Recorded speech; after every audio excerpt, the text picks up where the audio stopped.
Entonces luego tenemos el reflejo cutáneo abdominal, que lo que hay que hacer es coger la punta roma del martillo y dibujamos como si fuera una cruz desde el ombligo hacia abajo, hacia los lados y hacia arriba en el abdomen, y lo que vamos a tener es un desplazamiento del ombligo, ¿vale? Se va a contraer el abdomen, pues dependiendo del lado en el que estamos haciendo, pues de ese lado del abdomen se contraerán los músculos y entonces el ombligo se desplazará hacia arriba, abajo, a la derecha o hacia la izquierda. Y en este caso estaríamos explorando los segmentos de 7 de 8 si va hacia arriba, el de 9 en el medio y el de 11 hacia el inferior. Luego tenemos el reflejo cremasteriano, que en este caso pues, se ve en los hombres. Entonces ponemos al paciente igualmente tumbado con las piernas semiabiertas y lo que hacemos es desplazar la punta roma del martillo por la cara interna del muslo desde abajo hacia arriba, acercándonos hacia los testículos, y esto lo que va a hacer es que se va a contraer el cremaster de ese mismo lado y entonces va a haber una elevación del testículo de ese lado. Aquí estaremos explorando el segmento del E1. Luego tenemos el reflejo plantar o el de Babinski, en el caso de que fuera patológico. Entonces lo que hay que hacer es, con la punta roma del martillo, vamos a desplazar desde el talón, vamos a ir por la cara externa de la planta del pie hacia adelante y en la cabeza de los metatarsianos vamos a entrar, metatarsianos vamos a entrar hacia medial. Entonces, en ese momento, el paciente normal, o sea, el paciente que no tiene ninguna patología, lo que va a hacer es una flexión de los dedos del pie. Si tenemos una extensión, sería un Babinski, que eso sería un reflejo plantar patológico. Luego tenemos el reflejo bulbocavernoso, que lo que hay que hacer es se roza la mucosa del glande, como hemos dicho, en las mucosas con algodón o con algo blandito, no con la punta roma. Y lo que pasa es que se contrae el músculo bulbocavernoso. Y esto sería segmento S3, S4. Y por último tenemos el reflejo anal, que es al roce de la punta con la piel de la región anal, produce una contracción del esfínter externo del ano. Y eso estaríamos explorando el segmento S5. ¿Vale? Estos reflejos solo se suelen hacer en pacientes que suponemos que tengan alguna patología, si no de forma habitual en la consulta no nos ponemos a hacerlos.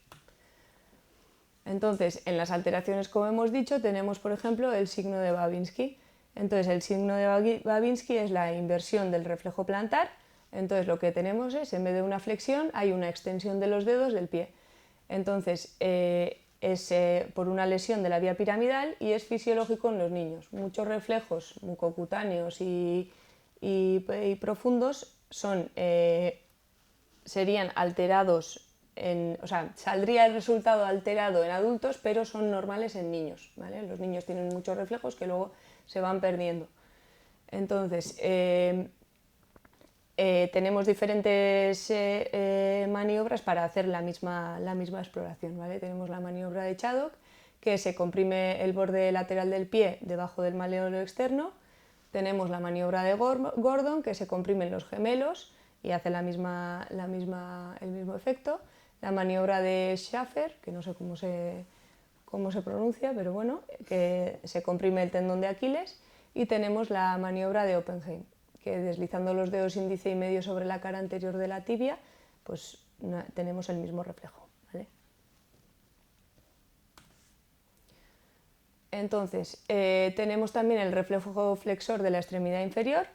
Entonces, un estímulo intenso sobre la parte distal del miembro inferior produce la flexión de la cadera, la rodilla y el tobillo, que es una reacción de triple flexión. Esto sería, en el caso del Babinski, por ejemplo, si nosotros hacemos fuerte en un paciente que tiene una alteración bastante importante, lo que pasaría es que directamente retiraría todo el pie, no solo haría una extensión de los dedos, sino que nos retiraría la pierna entera. Habría una flexión de la rodilla y una flexión también de la cadera.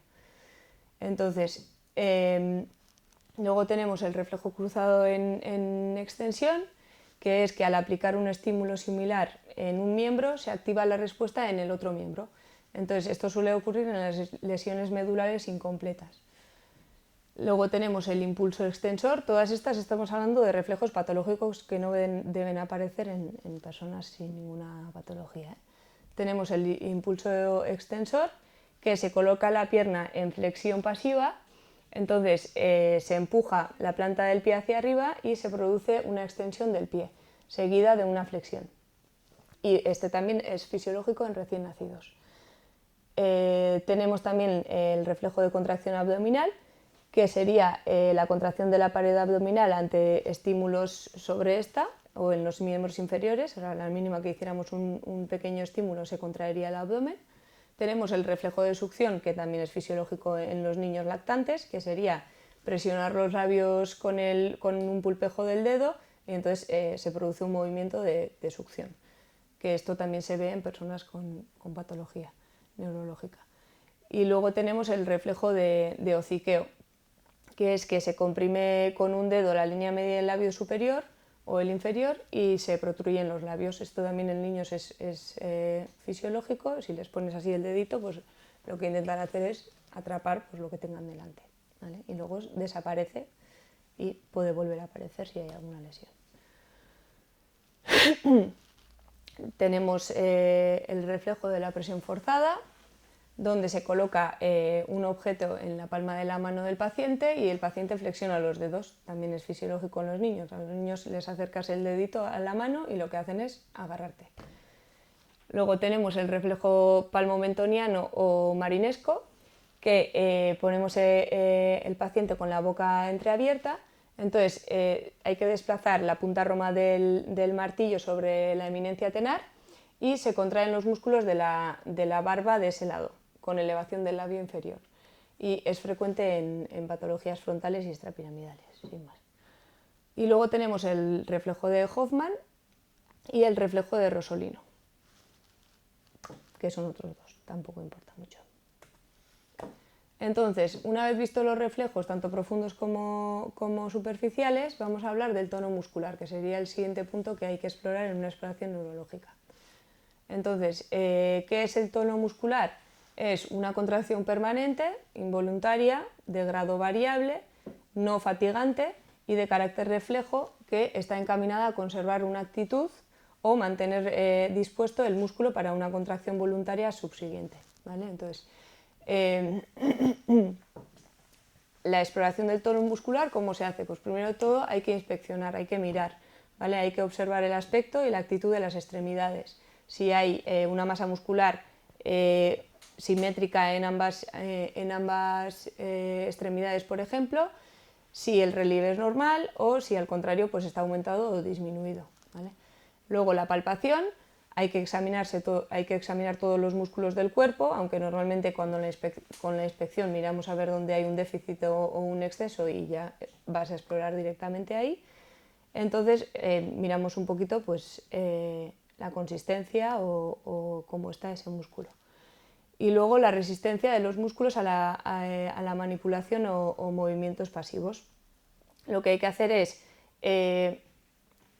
este es el procedimiento que más nos gusta para la exploración del tono muscular. Entonces lo que hay que hacer es relajar al paciente y explorar todos los músculos con movimientos pasivos. Decir al paciente que no haga fuerza y coger tú y mover todas las articulaciones del cuerpo para ver hasta qué punto ese paciente pone resistencia en ese movimiento o no pone ninguna, ¿vale? Entonces, como hemos dicho, la motilidad pasiva sería la movilización realizada por el médico de los segmentos corporales del paciente. Luego tenemos la extensibilidad, que es la máxima separación entre dos puntos entre la inserción de un músculo. Entonces lo que tenemos que hacer es estirar todo lo que podemos para ver el músculo hasta qué punto nos deja, ¿vale? La pasividad sería la resistencia que opone un músculo al alargamiento pasivo. Si intentamos estirar el codo, por ejemplo, y no nos deja, pues eso sería algo patológico, ¿no? El tono muscular estaría aumentado. Entonces, luego tenemos pruebas especiales, como la prueba de sensibilidad de André Tomás, donde ponemos al paciente de pie con los brazos a ambos lados del cuerpo, o sea, de pie normal. Entonces, lo que vamos a hacer es agarrarle de la cintura y vamos a generar unos movimientos rotatorios. Entonces lo que vamos a ver es que en pacientes hipotónicos que no tienen tono muscular, los brazos van a volar, o sea, se van a movilizar mucho.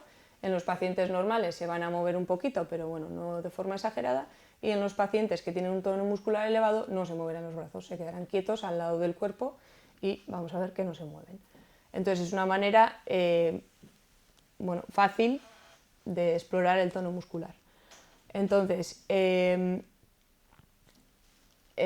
luego tenemos la maniobra de Stewart-Holmes, donde el paciente tiene que flexionar el antebrazo sobre el brazo, mientras el médico o el explorador intenta extenderlo, ¿vale? Esto es hacer pues, lo contrario. Él hace una cosa y tú le intentas hacer lo contrario. Entonces, el médico está haciendo una fuerza y de repente la suelta. Sueltas el brazo y ves la respuesta. Entonces, si la respuesta es que el paciente, por ejemplo, si tú le has puesto la mano delante de la cara, se pega en la cara, pues eso quiere decir que el tono muscular está muy disminuido. Si el paciente se queda con el brazo exactamente en el mismo sitio, es que el tono muscular está aumentado. Y si reacciona un poco, se moviliza un poco, pero es capaz de no darse en la cara, pues eso quiere decir que es un tono muscular normal. Entonces, la hipertonía sería un aumento del tono muscular, ¿no? Entonces, encontramos dos tipos de hipertonía distintas. Una es la espasticidad y otra es la rigidez, ¿vale? Entonces, la espasticidad se da por la lesión de la vía piramidal y hay resistencia plástica a los movimientos pasivos, ¿vale? Nosotros intentamos mover y no se mueve. Entonces, tenemos el signo de la navaja. Entonces, ¿qué es el signo de la navaja? Pues cuando hay una hipertonía, al extender un miembro, al principio no te deja y de repente se nota una disminución de la resistencia por contracción de los músculos antagonistas. O sea, cogemos el paciente de la mano y del brazo, intentamos extenderlo, al principio no nos deja y de repente ¡pum!, nos deja hasta el extremo, ¿vale? Es porque al principio tiene un tono muscular que él es capaz de relajar y lo que le pasa es que cuando nosotros extendemos estamos aumentando el tono en los músculos contrarios y como estos se hipertonizan, o sea, no saben tener un tono normal, sino que aumentan mucho el tono, pues llegas hasta el otro lado, ¿vale? Como en una navaja que al principio intentas sacar el cuchillo y parece que no sale, que está duro y de repente hace clac y sale del todo, ¿vale? Por eso se llama signo de la navaja. Y luego tenemos la rigidez, que esto es una hipertonía por disfunción extrapiramidal, ¿vale? El otro hemos dicho piramidal, este extrapiramidal. Entonces, en este caso predomina en los músculos flexores de los miembros y está condicionado por una postura en flexión permanente. Esto se ve, por ejemplo, en las personas que tienen Parkinson, que están totalmente encorvadas y disminuidas, o sea, están en flexión de todo el cuerpo, ¿vale? Entonces, en este caso lo que vamos a ver es un signo de rueda dentada. Entonces, lo que nos va a pasar es que vamos a coger el brazo del paciente exactamente igual que antes, con el codo flexionado, vamos a intentar abrir y lo que vamos a hacer es como si en vez de una articulación lisa tuviéramos una rueda dentada y entonces vamos a ir sacando, o sea, vamos a ir extendiéndolo clac, clac, clac, clac a cachitos. O sea, no vamos a poder abrir y cerrar normal, sino que se va a notar una resistencia. Eso es típico de pacientes, por ejemplo, pues, con Parkinson. Entonces, una vez visto el tono muscular, vamos a mirar el trofismo muscular, ¿vale? Entonces, ¿qué es el trofismo muscular? Pues un músculo que está en condiciones óptimas, tanto de nutrición como de desarrollo, de renovación y de vida. Entonces, el trofismo está regulado por el sistema nervioso. Si nosotros tenemos, por ejemplo, en un paciente paralítico, vamos a tener unas piernas sin nada de trofismo, van a tener unos músculos atrofiados, ¿no? Porque ese nervio no está haciendo que ese músculo mantenga ese tono y si no mantiene ese tono no le aporta, o sea, nuestro cuerpo no le aporta nutrientes porque no los está pidiendo y si no los pide, pues al final hay una atrofia muscular, ¿vale? Entonces, la exploración del trofismo obviamente se hace a lo largo del examen físico y fundamentalmente vamos a observarlo, ¿no? Vamos a mirar cuando desnudamos al paciente pues, los diferentes músculos. Entonces, eso, vamos a mirar la simetría de los miembros y de las dos mitades del tronco. Si uno de ellos o parte de estos está disminuido en relación con el otro, pues sería que tenemos una atrofia, y si estuviera aumentado, pues tendríamos que mirar el contralateral porque normalmente estaría atrofiado también. Bueno, sin más. Entonces, como hemos dicho, bueno, en las alteraciones del trofismo tenemos la atrofia, que sería del griego atrofia, falta de nutrición. Entonces, es la alteración más frecuente y es la disminución del volumen de las masas musculares. Luego tenemos la hipotrofia muscular o la amiotrofia, que es la disminución del tamaño muscular, y se evalúa inspeccionando los relieves. Sí que hay, el músculo sí que funciona, pero hay un relieve un poquito más disminuido.